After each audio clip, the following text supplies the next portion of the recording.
Magandang umaga sa lahat. Mayroon pala akong aasimbulin guys. Wheel sidecar. Ito. Voice record lang pala tayo guys kasi sobrang ingay dito. Ang daming mga alagang aso at saka mayroon pang nagbibidyoke. Kaya nag voice record lang tayo. Sobrang luma na kasi guys yung pinagawa lang sa atin to. Sobrang luma na yung side wheel nila, ay kinakalawang na yung araw, yung rim, pati na yung kanyang guys, mga parang radios, yung kinakabit ko. Pinalitan ko ng bakal guys, 9mm to na bakal. Try ko guys, matagal na akong hindi nakagawa nito kasi busy na tayo sa sa ibang trabaho.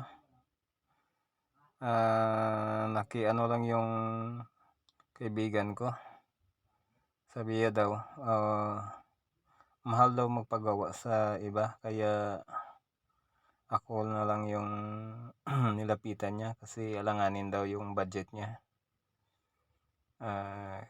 Kaibigan nga, yan, sinubukan ko kung kaya ko pa. Matagal na guys, hindi na ako naka-assemble nito, pero try ko lang. Yung pang alignment ko guys ay na wasak na, kinakalawang na. Meron ako ditong nilalagyan pag maggawa ako ng spindle. Ina-align ko yung rim.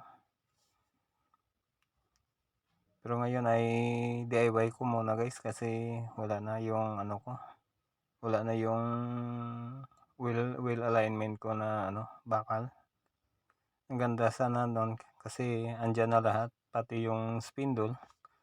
Isaksak mo na lang yung itong hub. Ito, DIY ko na lang kasi sira na yung ginagamitan ko. Try natin kung pwede pa. Ayan.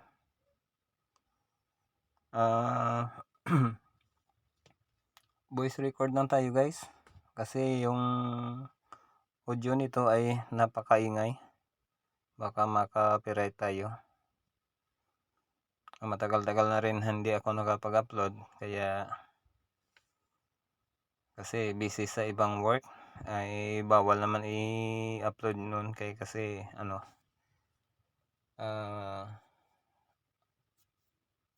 mayroong hindi pwede i-post kasama sa trabaho namin, kaya matagal na hindi tayo nakapag-post.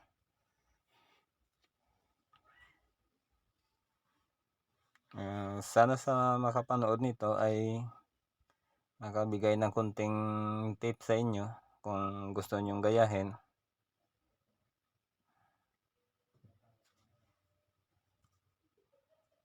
Ayan.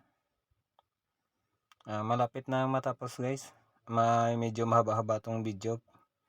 Panoorin nyo na lang guys kung paano ko ginawa. Ay sundin nyo na lang kung gusto nyong matuto. Pero mabuti sana guys pag pag mayroong well alignment kayo, hindi kayo mahirapan.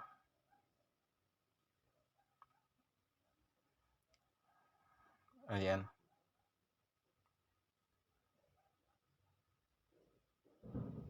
Konti na lang guys. Mayroon pang dito guys, nagputukan. Kasi mayroong pistahan dito sa amin.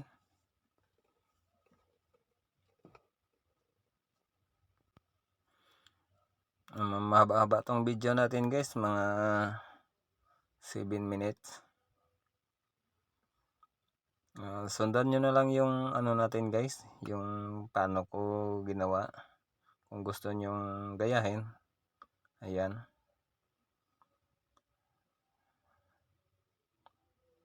mayroon akong nilagay guys na guide sa baba. Yan, nakapatong yung rim natin para makuha natin ang tamang alignment. Maganda yun doon sa ginawa ko kasi paglagay mo ng ng rim ay saktong-sakto na sa sa hub, kasi may na yun, may spindle. Pwede mo doon ilagay yung stick bearing or ball bearing lang.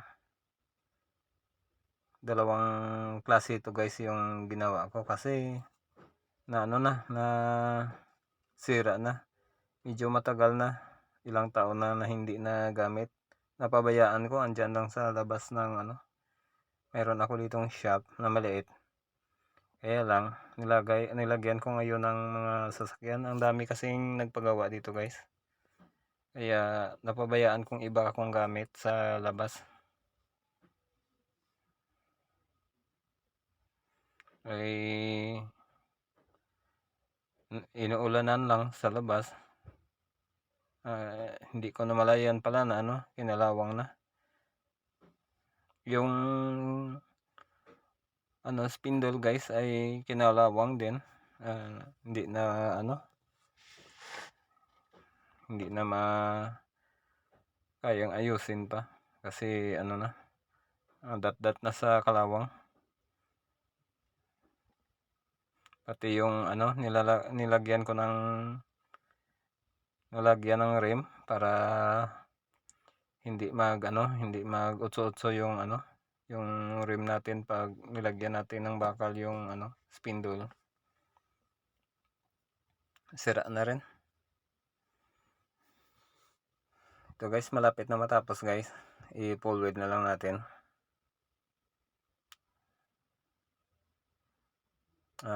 Kaibigan ko kasi yung yung may-ari nito. Ito, malapit na matapos guys. Cut na lang natin yung ibang video guys kasi medyo mahaba na. Ayan. Ayan guys, tapos na. Kung nagustuhan yung video ko guys, paki-follow naman ng YouTube channel ko. Maraming salamat sa panonood.